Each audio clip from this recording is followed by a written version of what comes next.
स्वामीनारायण भगवान की जय। अक्षर पुरुषोत्तम महाराज की जय।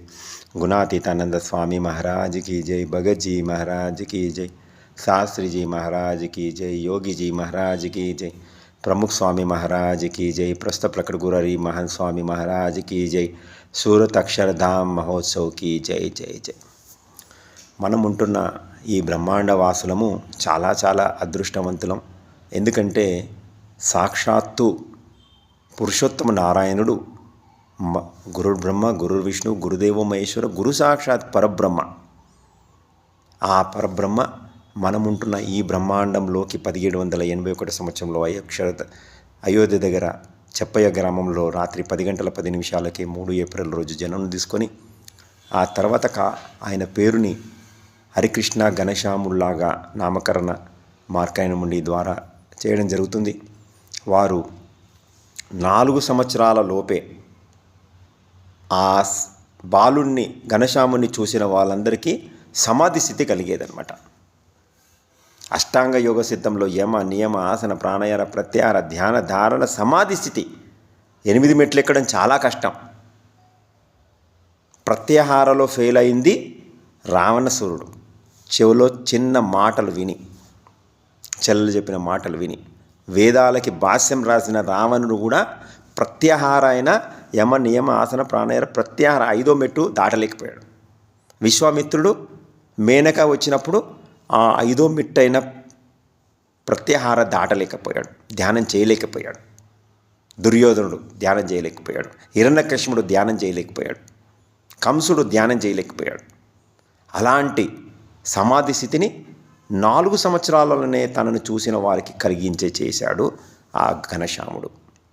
5వ ఏట సంపూర్ణ వేదాలు ఉపనిషత్తులు బ్రహ్మసూత్రులు భాగవతం రామాయణ మహాగ్రంథాలు అన్నీ కూడా పఠనం చేసి అధ్యయనం చేసి గురుమన్నలు పొంది 10వ ఏట కాశీలో పండితుల మధ్యలో అతి విశిష్టమైన పండితుల మధ్యలో గోష్ఠి సభకి అధ్యక్ష పదవిని కూడా వారు నిర్వహించారు. 10వ ఏట అద్భుతమైన ఆ విద్వానుల మధ్యలో ఆశీర్వాదం తీసుకొని ఆ తర్వాత 11వ ఏట వారు గృహత్యాగం చేయడం జరిగింది. గృహత్యాగం చేసి నీలకంఠ పేరుతో భారతదేశమంతా 12,800 కిలోమీటర్లు 7 సంవత్సరాల 1 నెల 11 రోజులు పాదయాత్ర చేశారు. చేసి అప్పుడు మనకి తిరుపతి కూడా రావడం జరిగింది. కానీ మన వాళ్ళు చిన్న బాలుడు వెళ్తున్నాడు అన్న అనుభూతిలో ఉన్నారు కానీ గుర్తుపట్టలేదు. తర్వాత వారు గుజరాత్కి వచ్చిన తర్వాత రామానంద స్వామి వారిని గుర్తుపట్టి ఎందుకంటే ఆయన ఉద్ధవుడు కృష్ణుడు దగ్గర లా మినిస్టర్ అనమాట ద్వాపర యుగంలో. ఆ రామానంద స్వామి అప్పుడు ఆ నీలకంఠవణి స్వామి పేరును సహజానంద అన్న నామకరణ చేసి ఆ తర్వాత కాలంలో 31 సంవత్సరాలు సుదీర్ఘంగా ఆత్మవిద్య ప్రచారం చేస్తూ ఆత్మజ్ఞానాన్ని ప్రచారం చేస్తూ 49వ ఏట అక్షరధామానికి వెళ్ళిపోయేటప్పుడు మనకి అక్షరధామాన్ని అక్షర బ్రహ్మని మనకి ప్రసాద రూపంలో వేయడం జరిగిందనమాట. ఎందుకు అక్షరధామాన్ని ఇవ్వడం జరిగింది? ఇప్పుడు ఒక 2000 స్క్వేర్ ఫీట్ మనం ఇల్లు కట్టుకున్నాం అనుకోండి. అప్పుడు ఏమవుతుంది? అందులో పూజా మందిరము 10/3 10/4 ఆర్ మ్యాక్సిమం 10/5 పెడతాం. అంటే 30 స్క్వేర్ ఫీట్లోనేమో మనము భగవంతునికి స్థానం ఇచ్చి 1970 స్క్వేర్ ఫీట్లోనేమో మన అహాన్ని మనం చూపెడుతున్నాం. మన గుడి ముందు వెళ్ళేటప్పుడు మన ఇల్లును చూసి మొక్కాలి, అందరూ మనల్ని చూసి కూడా దండవత్ ప్రణామాలు నమస్కారాలు చేయాలి. అది భగవంతుని స్వరూపం చూపెట్టే మనకు ఒక ప్రక్రియ అన్నమాట. కానీ మనం అలా చేయట్లేదు, మన అహాన్ని చూపెడుతున్నాం అనమాట. అందుకనే అది ముక్తిధామానికి మార్గం కాదు అని అక్షరధామములో అక్షర బ్రహ్మ నా ఏకాంత సేవకుడైన ఆత్మ అక్షర బ్రహ్మ పరబ్రహ్మకి ఎలా సేవ చేస్తున్నాడో చూడండి అని అక్షరధామ నిర్మాణాలు చేసి అందులో అక్షర బ్రహ్మని మనకి దర్శన భాగ్యం కలిగించాడు పరబ్రహ్మ. ఆ అక్షర బ్రహ్మ యోగం రావాలి అంటే ముందు మన సనాతన ధర్మంలో ఉన్న 4 శాస్త్రాల సారాన్ని మనం తెలుసుకోవాలి. సాంఖ్యశాస్త్రం, కపిలముని వాళ్ళ అమ్మకి సాంఖ్యశాస్త్రంలో మన శరీరం అంతా 24 తత్వాలతో ఉంది అని చెప్పడం జరిగింది. అవి పంచభూతాలు, పంచప్రాణాలు, జ్ఞానేంద్రియాలు, కర్మేంద్రియాలు, 4 అంతఃకరణాలు. మనకి శరీరం వచ్చేది 4 విధాలుగా వస్తాయి. విత్తనం ద్వారా, మురికి ద్వారా, గుడ్డు ద్వారా, గర్భద్వారం ద్వారా. చెట్లకి ఇంకా జ్ఞానేంద్రియాలు రాలేదు, కర్మేంద్రియాలు రాలేదు, అంతఃకరణలు అంతకి రాలేదు. కేవలం పంచభూతాలు, పంచప్రాణాలు మాత్రమే ఉన్నాయి. తర్వాత వచ్చిన మురికి, గుడ్డు, గర్భధారణగా వచ్చిన జీవరాశులకి జ్ఞానేంద్రియాలు, కర్మేంద్రియాలు డెవలప్ అయ్యాయి. కానీ అంతఃకరణాలు అంతంత మాత్రమే ఉన్నాయి. కేవలం మనిషికి మాత్రమే అంతఃకరణాలు సంపూర్ణంగా డెవలప్ అయ్యాయి. ఎందుకు? మనిషి స్వరూపము భగవంతుని ధామంలో భగవంతుడు ఎలా ఉన్నాడో ఆ స్వరూపమే మన మానవ శరీర స్వరూపం. కాబట్టి ఆయన సంపూర్ణమైన ఆకాశమంత విశాలమైన మనసుని మనకిచ్చాడు. ఆయన స్వరూపము చూడనీకి, బుద్ధి ఆయన స్వరూపాన్ని అర్థం చేసుకోనికి ఇచ్చాడు, చిత్తము ఆయన స్వరూపాన్ని మనసులో ధారణ చేయడానికి ఇచ్చాడు. తర్వాత మనకు అహాన్ని ఆయనకి పూజ చేయనికి, సేవ చేయనికి మనకి ఇచ్చాడనమాట. కానీ మనము లౌకికమైన ప్రపంచంలో పడి, మాయలో పడి ఆ 4 పనులు చేయట్లేదు. ఎప్పుడు మనకి సత్పురుషుడి దగ్గర సమాగం అవుతాం, ఎప్పుడు మనకి ఏకాంత భక్తి చేసి ఇంకా పరబ్రహ్మకి మనకి ముక్తుడి స్థాయిని అనుభవిస్తాం. మనము సాంఖ్యశాస్త్రంలో 24 తత్వాలు ఏంటంటే 24 క్యారెట్ల బంగారం అవ్వాలి మన దేహము, దేవాలయం అవ్వాలన్నమాట. మన మందిరాలకి ఎందుకు వెళ్ళమన్నారు అంటే ప్రతి మందిరము భగవంతుని శరీరం అనమాట.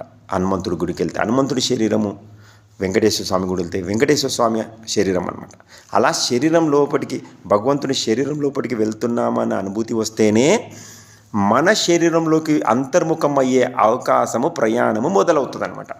మొదలయ్యి మన హృదయంలో ఉన్న పరబ్రహ్మ అఖండ దర్శనం కలిగే యోగ్యత మనకు సంపాదించుకుంటాం అన్నమాట. అలా తర్వాత 2వ శాస్త్రంలో మనకి పతాంజలి ముని అష్టాంగ యోగ సిద్ధాన్ని గురించి చెప్పాడు. యమ, నియమ, ఆసన, ప్రాణాయామ, ప్రత్యాహార, ధ్యాన, ధారణ, సమాధి. మానవుడు సమాధి స్థితిలో ఉండాలి. ఎందుకు? మానవుడు 8వ స్థానంలో శరీరం వచ్చింది కాబట్టి. ఆకాశం కూడా స్టార్ట్ అయ్యి వేడి, గాలి, నీరు, మట్టి, చెట్లు, జంతువులు, మనిషి. కానీ సమాధి స్థితిలో ఉంటున్నామా? ఉండలేకపోతున్నాం. ఎందుకు? మన సనాతనలో ఉన్నాం కానీ, సనాతనగా ఉండాలని మాకు ముక్తి కావాలి అంటున్నాం కానీ ధర్మాన్ని పాటిస్తలేము 100%. ఎక్కడెక్కడ రూల్స్ని వైలేట్ చేస్తున్నామో మనము ఆ భగవంతుని నుంచి దూరం వెళ్ళిపోతున్నాం. ఎప్పుడు మళ్ళీ భగవంతుని దర్శనం చేసుకోనో, శాస్త్రాలను పఠనం చేయడమో, సాధు దర్శనం చేసుకోవడమో, నిస్వార్థ సేవ చేసుకోవడమో, సత్సంగానికి వచ్చినప్పుడు కొద్దిగా మళ్ళీ ముందుకు వస్తున్నాం. అదే పునర్జన్మ అన్నమాట. అలా సమాధి స్థితిలో కనుక మానవుడు ఉండగలిగితే అప్పుడు వేద శాస్త్రాలలోని 4 వేదాల మనకి దర్శన భాగ్యం కలుగుతుంది, అనుభూతి పొందుతాము. ఋగ్వేదం, యజుర్వేదం, సామవేదం, మనకి అథర్వవేదం. ఋగ్వేదం అంటే భగవంతుని ఆహ్వానిస్తాం సమాధి స్థితిలో, ఆ తర్వాత భగవంతుని స్థాపిస్తాం, ఆ తర్వాత భగవంతుని ఆరాధన చేస్తాం, ఆ తర్వాత అప్పుడు మనకి భగవంతుని ప్రాప్తి కలిగిన విషయాలు మనకు తెలుస్తాయి అన్నమాట. అప్పుడు 4వ శాస్త్రమైన పంచరాత్ర శాస్త్రంలో భగవంతుని అఖండ దర్శనం కలుగుతుంది అనమాట. కానీ ఈ 4 కలిగేది అతి కష్టం కదా అని మనం అనుకుంటాం. అందుకని సాక్షాత్తు పూర్ణ పురుషోత్తమ నారాయణుడు మనం ఉంటున్న ఈ బ్రహ్మాండానికి 1781 సంవత్సరంలో అక్షర బ్రహ్మని, అక్షరధామాన్ని తీసుకొచ్చి ఆ అక్షర బ్రహ్మ అహం శూన్య స్థితిలో ఉంటారు. కాబట్టి సులభమైన రీతిలో మనకి ముక్తి కలిగే మార్గము ఆ స్వామితో ఆజ్ఞ ఉపాసనలో ఉండడము. ఆజ్ఞ అంటే చెప్పిన సేవ చెప్పినట్టు చేయడము, ఉపాసన అంటే మనకి అతి సమీపంగా ఉండి చేయడము. అంటే దగ్గర, ఆసనం అంటే మనకిచ్చిన ఆ ఆసనంలో ఉండి మనం చేయాలన్నమాట. అది ముక్తికి సంకేతం. సో సత్పురుషుడి దర్శనము, సత్పురుషుడి మాట మీద నిలబడి సత్పురుషుడిని ప్రసన్నం చేయాలంటే ఇప్పుడు మహాస్వామి గారు ఇచ్చిన మంత్రాన్ని మన శరీరంలో జరుగుతున్న కార్యక్రమంలోని భాగమైపోవాలన్నమాట. అక్షరం అహం పురుషోత్తమ దాసోస్మి. అక్షరమైన నేను, అక్షరమైన నేను ఉన్న ఒక అహాన్ని పూర్ణ పురుషోత్తమ నారాయణుడికి సేవకుణ్ణి అన్న మంత్రాన్ని మనము ఆస్వాదిస్తూ ఆచరణలో పెట్టి భగవంతుణ్ణి ప్రసన్నం చేసే యోగ్యత మనగా మనం చేసుకుంటే అప్పుడు మనకి ప్రాప్తి అవుతుంది.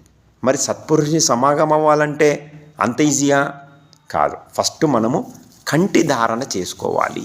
ఈ కంటి ఏంటి అంటే తులసి మాలతో చేసిన అక్షర బ్రహ్మ పరబ్రహ్మకి సంకేతమైన 2 వరుసలు ఉన్న ఒక అద్భుతమైన మనకి కంటి. దీనితో భగవంతుని మెడలో కంటి ఉంటుంది, మనలో కంటి ఉంటుంది. కాబట్టి ఒక 30% మార్క్స్ వచ్చినట్టే.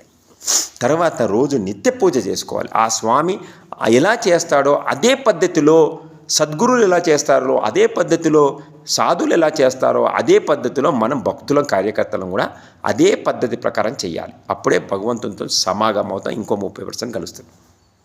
తర్వాత ప్రతి రవి సభలో ప్రతి ఆదివారము మన సత్సంగానికి వస్తే, పరసభలో సత్సంగానికి వచ్చినా సత్సంగం వింటే మనకి ఇంకో 30% కలిపి కంటితో 30, తర్వాత నిత్య పూజతో 30, 60, తర్వాత సత్సంగంలో 90% మార్క్స్ వస్తాయి. మిగతా 10% మాత్రం భగవంతుని కృపతో అనుగ్రహంతో స్వామి ఇస్తున్న ప్రసాద రూపంలో మనకి అందుతూ ఉంటుంది. అద్భుతమైన ఆనందము, శాంతి మనం కూడా అనుభవించే యోగ్యతకి మనం చేరుకుంటాం. ఇవన్నీ చేస్తే మనం ఈ జన్మలోనే ఆఖరి జన్మయ్యి సత్పురుషుడి ప్రసన్నకి మనం ఒక కారణమయ్యి ఆ తర్వాత ముక్తిధామంలో మనం స్థిర నివాసం పొందే యోగ్యత కూడా మనకి కలుగుతుంది. అందరికీ జై స్వామినారాయణ.